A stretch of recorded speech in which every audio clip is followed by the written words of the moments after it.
Gauss की प्रमेय के अनुप्रयोग। दूसरा डेरिवेशन है आपका इसके अंतर्गत, अनंत लंबाई के एक समान आवेशित सीधे तार के निकट विद्युत क्षेत्र की तीव्रता। तो देखिए हमने मान लिया कि एक हमारे पास अनंत लंबाई का एक वायर है, ठीक है, अनंत लंबाई का एक सीधे तार के निकट विद्युत क्षेत्र निकालना है। तो हमने माना, आप इसकी थ्योरी लिखेंगे, माना एक अनंत लंबाई का आवेशित तार लिया गया है जिसे प्लस क्यू आवेश दिया गया जो समान रूप से इस पर वितरित हो गया। इस तार के आर दूरी, इस तार से आर दूरी पर कोई बिंदु क्या है, पी है, जिस पर आपको विद्युत क्षेत्र की तीव्रता ज्ञात करनी है।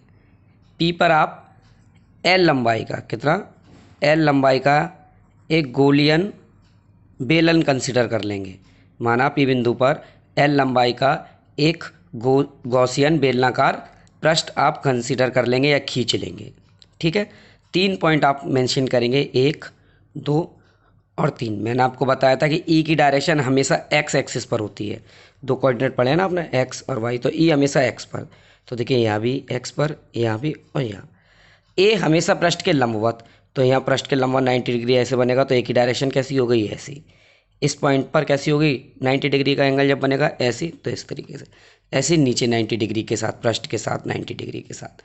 तो बस अब वही फॉर्मूला, गॉस की पृष्ठ से कितने पॉइंट है, 3।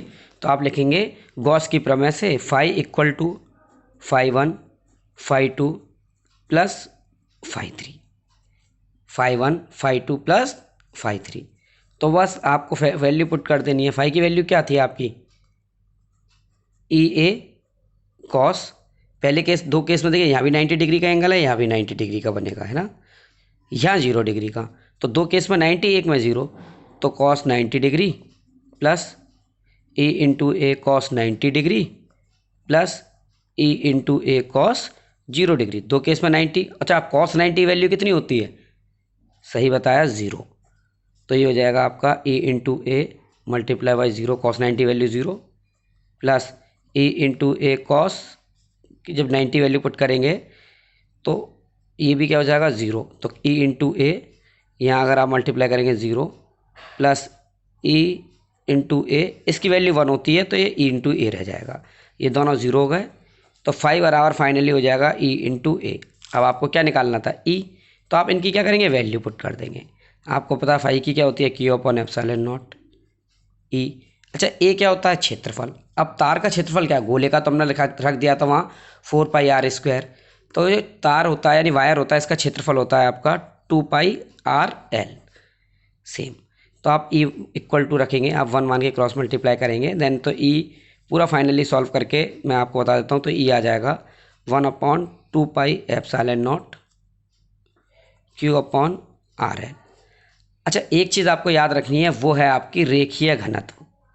इस केस के लिए आपका रेखीय जो घनत्व है तार का, जो वायर है, वो होता है लैम्डा, और वो होता है क्यू अपॉन एल। तो यहाँ से अब आप क्यू की वैल्यू निकालते हैं तो वो आता है लैम्डा एल।